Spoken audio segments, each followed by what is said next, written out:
Como les decía, nos acompaña Xavier Rius, que es autor de este libro, Vox, el retorno de los ultras que nunca se fueron.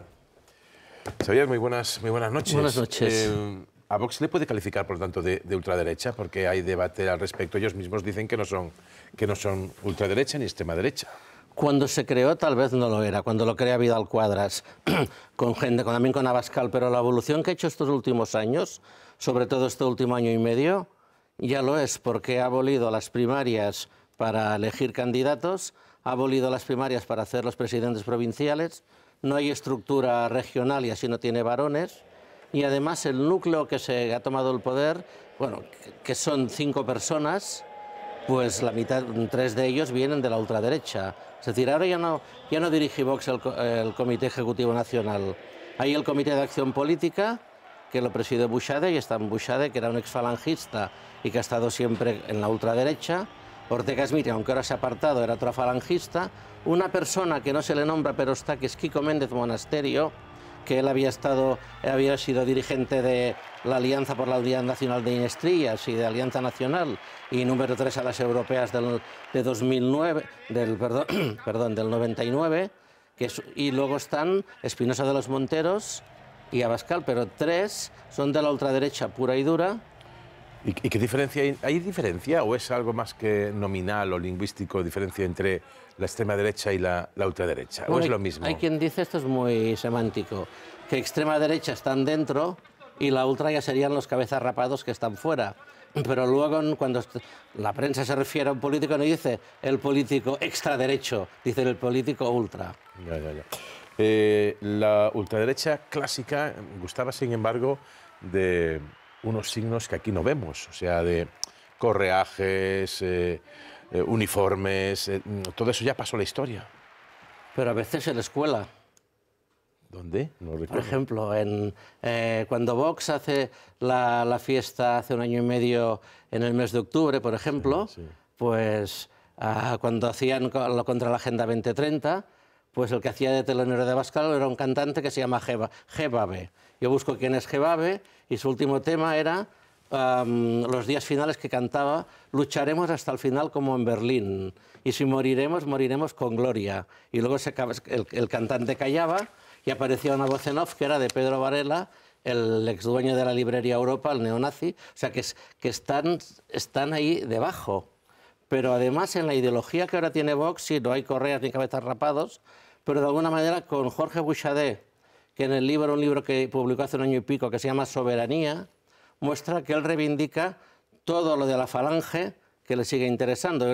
En este libro Buxade dice que el sistema de partidos y autonómico ha arrebatado al hombre español de las instituciones que le son propias: la familia, el sindicato, la corporación... No me hablará del municipio, ¿no? Y el municipio, lo dice en el libro Soberanía de Buxade. Y dice, el sistema de partidos ha arrebatado las instituciones con las que el hombre español participaba, que son lo del punto 6 de la falange del 34, que se abolirán los partidos políticos y se participará por así. Y es lo que luego toma Franco de las cortes franquistas, del tercio familiar, el tercio sindical. Y es lo mismo, es lo que él reivindica. Se han tomado de la falange solo lo que les interesa, porque el tema de república, de trabajadores, por ningún sitio. ¿Qué elementos comunes o es demasiado heterogénea la derecha o la ultraderecha europea? Porque aquí estamos hablando de partidos que de alguna manera tienen bastantes similitudes por lo menos en copiar unas formas de hacer comunicación política marcadas por Bolsonaro, por Trump, marcadas por Steve Bannon. ¿Todo eso es así o es más heterogénea la ultraderecha europea? Bueno, en la ultraderecha europea hay unas ultraderechas más, diremos, más modernas, como Marine Le Pen, que no cuestionan el aborto, que no cuestionan el matrimonio homosexual, y otras que son más casposas, más ultracatólicas, que es en la que estará Vox. Ahí está un poco estas diferencias, aunque todos rechazan la intervención o la pérdida de soberanía que hemos entregado a las instituciones europeas, y todos culpabilizan, cargan el peso de la crisis a la inmigración. En esto aquí hay una diferencia entre Le Pen, que acepta el aborto y el matrimonio gay, con el señor Bouchardet, que en este tema piensa lo contrario. Dice el título del libro, el retorno de los ultras que nunca se fueron. ¿Dónde estaban? Pues unos estaban en el PP, Bouchardet estuvo un tiempo en el PP, Abascal estuvo en Falange PP. También, fue candidato por dos formaciones de Falange. Sí. Y otros estaban todos peleados. O sea, Kiko Méndez Monasterio, Ortega Smith en las Falanges. O sea, España era no una anomalía, pero sí una excepción, porque las dos fuerzas políticas que emergen a final del siglo XX en Europa, los verdes y la ultraderecha, no habían irrumpido. Los verdes peleados nunca consiguieron un escaño por sí solos, lo conseguían pactando con Izquierda Unida, con Podemos, tal, y la ultraderecha, 4 listas falangistas, 4 todos peleados. Y ahora, pues, Vox consigue un poco sumarse a una ola patriótica en un momento del procés que Ortega Smith está trabajando como acusación popular, consigue una relevancia mediática y un poco surge Cataluña como problema, cuando las elecciones andaluzas que Ciudadanos retira el apoyo a Susana Díaz, porque el PSOE ha pactado con los independentistas, sale el tema de que en Cataluña nos comemos a los niños que hablan castellano, bum bum, y se va haciendo esta bola. Y luego que el PP no hizo un 155 hasta el fondo, y Vox toma esta ola y la sabe aprovechar. Y también le pilla, digamos, si habla usted de qué parte estaba en el electorado próximo al Partido Popular, porque coincide sobre todo su eclosión con la de Cataluña, pero con el desalojo del PP del gobierno por una moción de censura después de una sentencia muy dura de la Gürtel. Digamos, pilla al PP bajo de defensas el problema catalán y ahí se cuela Vox. Claro, porque se acusará desde parte de la derecha sociológica de que Rajoy no hizo un 155 hasta el fondo, no suprimió la autonomía catalana, no disolvió los Mossos d'Esquadra. Entonces, claro, este sector del PP que piensa esto y que luego no comprende la plurinacionalidad y el tema lingüístico, es decir, que si en Cataluña o en Galicia a un tenedor le llamamos furquilla, no es para llevar la contraria, sino no lo entienden, pues el PP, este sector de votante del PP, pues piensa eso, que hay que cortarlo y el catalán o el gallego que le hable quien quiera en su casa, pero cortarlo hasta la raíz para evitar que esto vuelva a pasar. Cuando se habla se ha hablado históricamente en España de lo que se conocía como un sustrato electoral silente que podía ser el franquismo sociológico. El franquismo sociológico estaba silente pero latente. ¿Es parte del sustrato de esto que estamos viendo? Claro, sí, porque es la gente que estaba en el PP, porque era la única opción que tenía. Pero sobre todo, a medida que Ciudadanos ha ido bajando este sentimiento patriótico de España es una, no 51, y luego también mucho voto joven que votan al partido follonero. O sea, Vox es un partido que lo que hace mañana simple y sencillamente es marcar la agenda y liarla, que es lo que les decía Steve Bannon. Propuestas provocativas, que hablen de vosotros aunque sea mal, liderar el lenguaje, romper las agendas. Y esto Vox lo hace y recibe el voto de jóvenes que votan al partido follonero. Y Vox, aunque el follonero que manda mañana nos puede desconcertar a todos, que es a Tamames, lo ha conseguido. Luego hablamos de Tamames, pero se habla también mucho de parte de la derecha, sobre todo mexicana, ultracatólica, ultrarreligiosa, que es el Yunque o algo así. Sí. ¿El Yunque exactamente qué es? Como es una sociedad secreta y sus miembros no pueden decirlo, bien no lo sabemos. Se dice, gente que ha investigado mucho, que Iván Espinosa de los Monteros y Rocío Monasterio, con gente de Asteoir, serían sus caras públicas en España, pero como es un grupo así secreto, clandestino, no lo podemos demostrar ni ellos lo dirán nunca. Pero ideológicamente, pero apoya este ultracatolicismo totalmente conservador, que viene mucho de Latinoamérica, que encajaría con esta ideología, no lo diré bien, los evangélicos de Estados Unidos o de Brasil, que consideran que el SIDA es una octava plaga bíblica por nuestra perversión, que son negacionistas y que creen que el papel de la mujer es el que es y el del hombre es el que es. Y son una de las corrientes en Vox. Pero hay mucha gente en Vox que te lo dicen. Yo estoy en Vox por la unidad de España. pero en que te dicen, pero en cambio en el tema del aborto no estoy de acuerdo en la propuesta de aborto cero, hay gente que te lo dice. Pero se produce debate interno en Vox sobre estas cosas. Cuando gobiernen tendrán el problema, pero si miras el programa de Vox, las 100 medidas de Vox, no dice sacar el cambio de sexo y el aborto de la sanidad pública, pero no te dice derogar la ley del aborto. De momento, como no gobiernan, hicieron lo de Castilla y León, que quedó en nada, esto de que el médico obligara o no a escuchar el feto, pero si gobiernan, que esto puede pasar si las mayorías son otras con Feijóo de aquí un año, ya veremos, ese será el peligro. Hace poco se publicó que el ala derecha de Vox no estaba muy de acuerdo con la moción de censura. Entonces, hay que decir que Vox tiene también un ala derecha. No hay alas derechas. A ver, hay un sector falangista, franquista, pero que toman del falangismo solo la unidad de España, la lucha a muerte contra el separatismo y este sector, que estaría Buxadé, Ortega Smith. Hay un sector más thatcheriano, Tea Party, ultraliberal, que sería Espinosa de los Monteros. Y hay gente que sencillamente dicen que Franco hizo cosas buenas.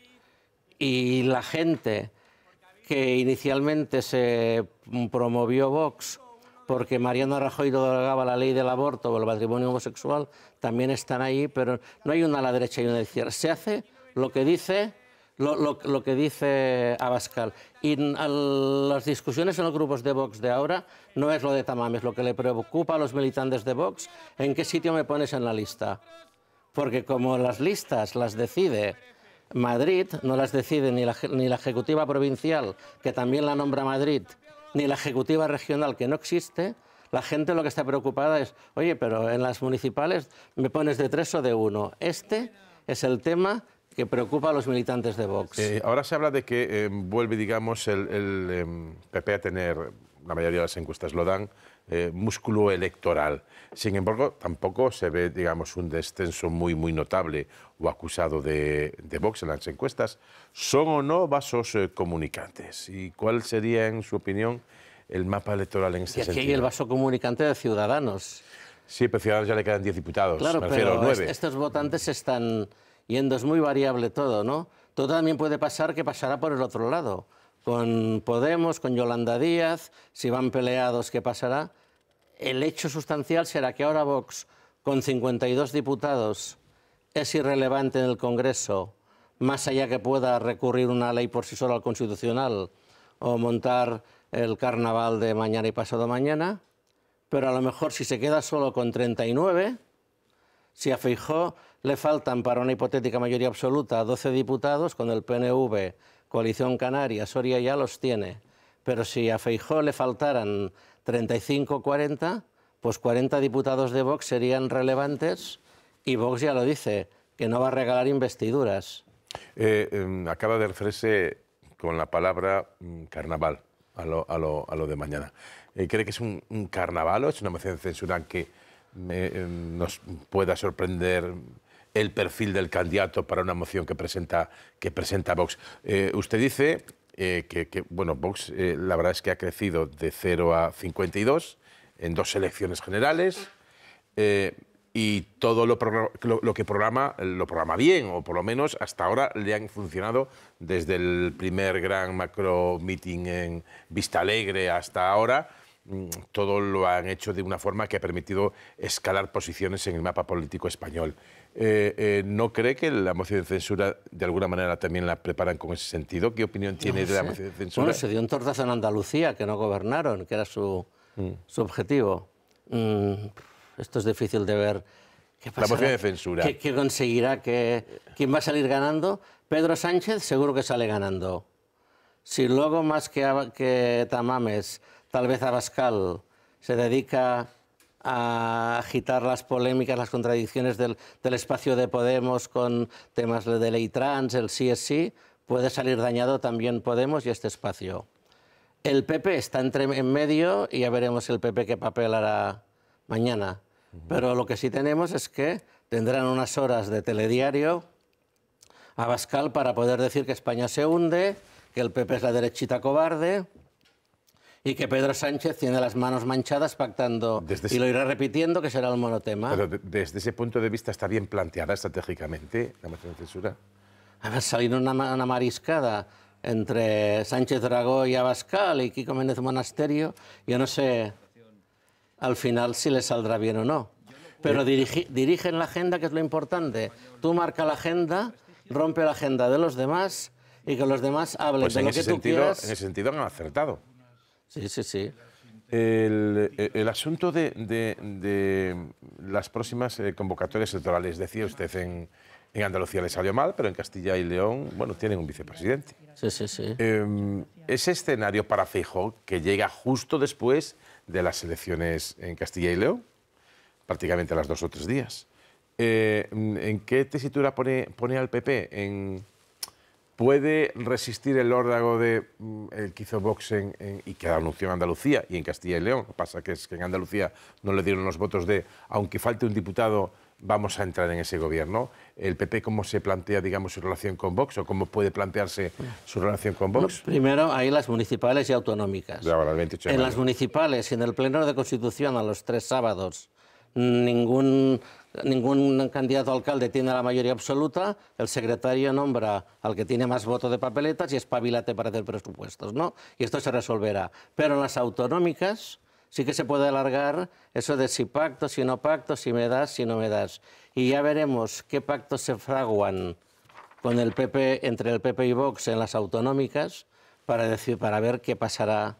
Porque si el PP no le da las vicepresidencias a Vox y además los puntos esos que siempre saca de que los cumpla, pues dirá, pues yo no te apoyo y habrá que repetir elecciones. Un poco como vaya los pactos de las autonómicas, veremos qué puede pasar después, pero después no sabemos quién ganará, si Feijóo o si Sánchez. 2 cuestiones, y le cedo ya el turno a los compañeros, por 2 personajes desde el inicio de Vox. Uno, Macarena Olona.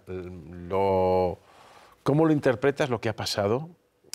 ¿Por qué se produce? ¿Y qué impresión tienes de todo este lío? Olona no fue de las fundadoras. A Olona la fichan cuando Vox da el salto para las elecciones generales, las del 19, ¿no?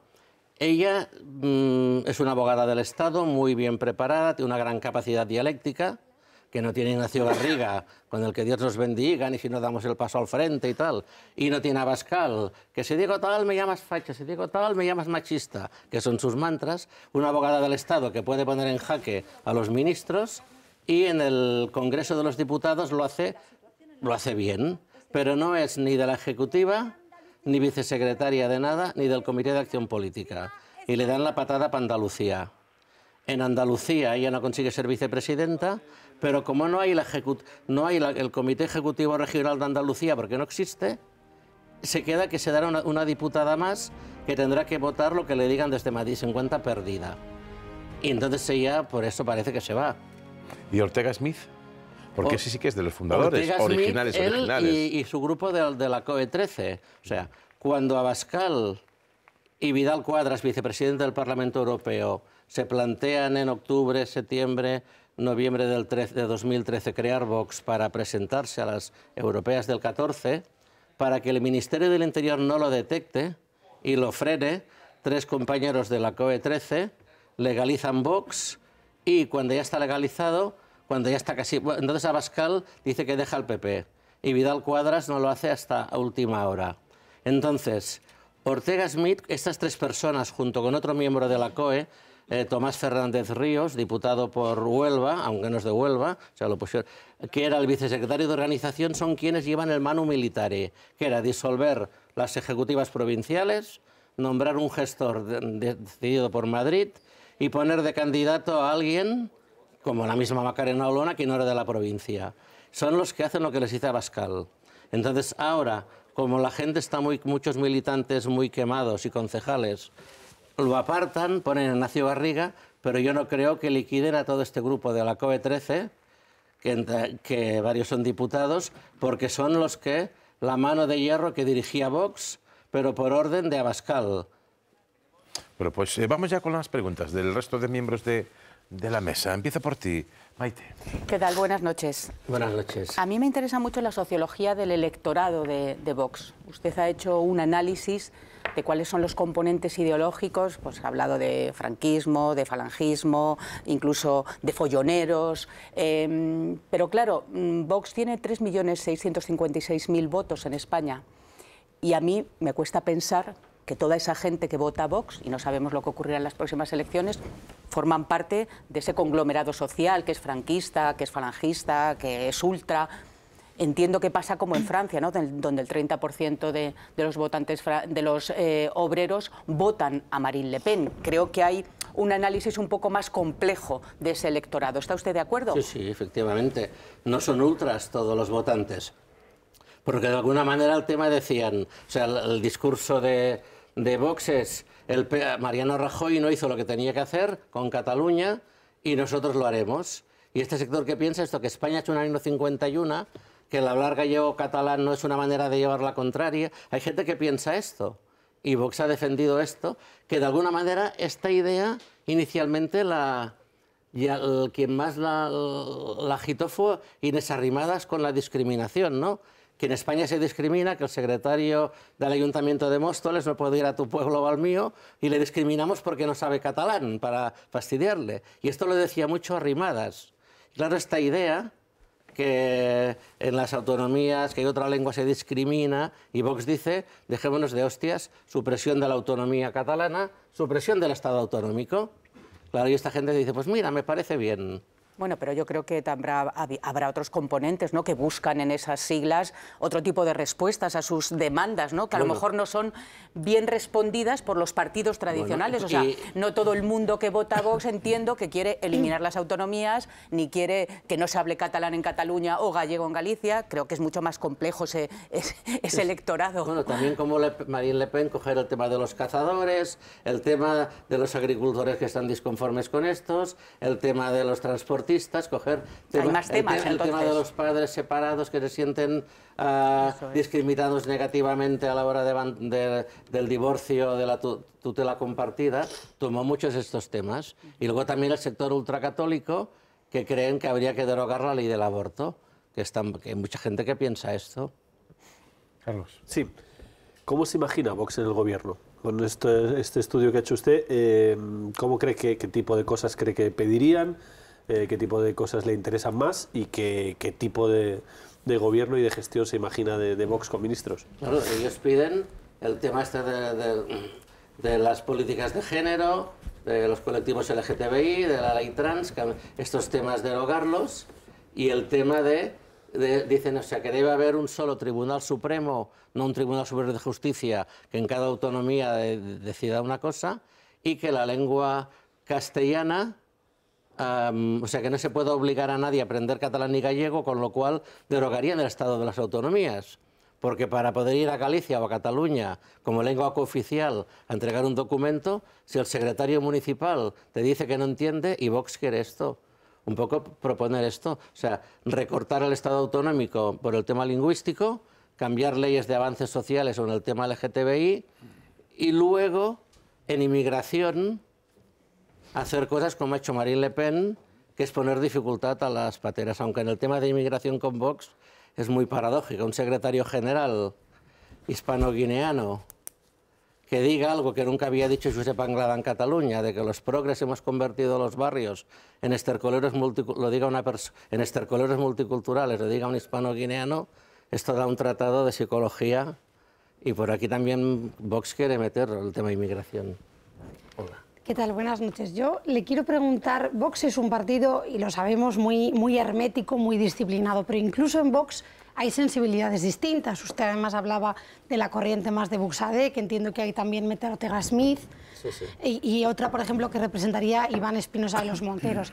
Yo le quiero preguntar, en vista de su conocimiento y de la trayectoria que ha seguido el partido, ahora que estamos en año electoral, primero, ¿hacia dónde cree que se va a inclinar más esa balanza, si se va a buscar equilibrio o si al final el partido va a tener un poco que decidir si ir más por la línea, digamos, más ultraconservadora, más del lado de Buxadé, o si, en vista también de la competición que tiene con el PP de Feijóo, podría inclinarse hacia el otro lado? No sé hasta qué punto ese equilibrio, porque realmente son dos sensibilidades que hay con cosas que no convergen o que tienen diferencias. No sé si cree que en este año Vox se va a inclinar hacia una de esas sensibilidades. Y lo segundo, si cree que vamos a poder ver alguna crisis interna. Es verdad que yo creo que la caída o la marcha de Macarena Olona supuso una de ellas. Vimos cambios en la dirección, que es una dirección también muy hermética, muy pequeña, en el que muy pocas personas están en la toma de decisiones. 5.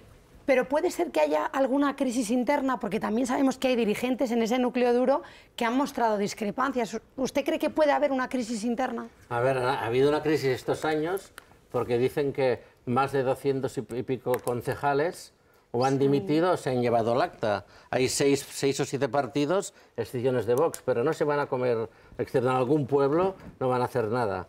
Ahora Vox no tiene que definirse si son ultraliberales o si son falangistas. El de esto llegará cuando lleguen a gobernar. De momento pueden decir una cosa y la contraria y no pasa nada. El tema será cuando puedan gobernar un ayuntamiento o cuando puedan estar en un gobierno con varias carteras. De momento el problema no es entre falangistas y ultraliberales. El tema es conseguir estar en los gobiernos y entonces vendrá el problema. Antonio. Bueno, en Alemania la semana pasada hubo un congreso de la CDU-CSU y decidieron, una vez más, no pactar con Alternativa para Alemania, que van a necesitarían en este momento. Parece ser que en Berlín no habrá más remedio que hacer una coalición entre el SPD y la derecha. Es decir, que en Alemania se mantiene el cinturón, Cordón sanitario. el cordón sanitario. En Francia también se mantiene el cordón sanitario, ¿no? Más o menos enhiesto todavía, ¿no? Y en Italia, pues la extrema derecha gobierna con la derecha de Berlusconi con toda naturalidad, es decir, allí no hay cordón sanitario ni hay nada. ¿Tú crees que es legítimo que desde los partidos democráticos se defienda el cordón sanitario o hay que resignarse y que sea lo que Dios quiera, ¿no? Que es lo que parece que hemos decidido Una aquí. cosa es intentar no pactar con ellos y otra cosa es que como ellos existen, determinarán.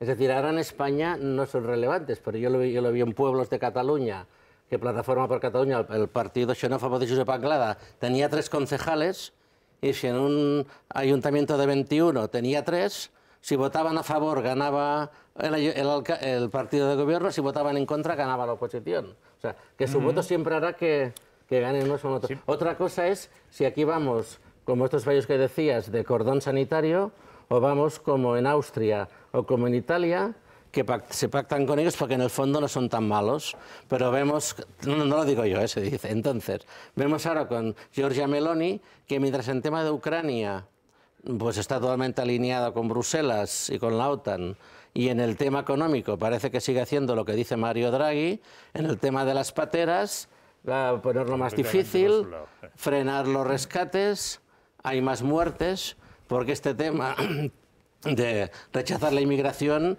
es un tema nuclear de toda la ultraderecha, sea de la que defiende el aborto o la que está en contra.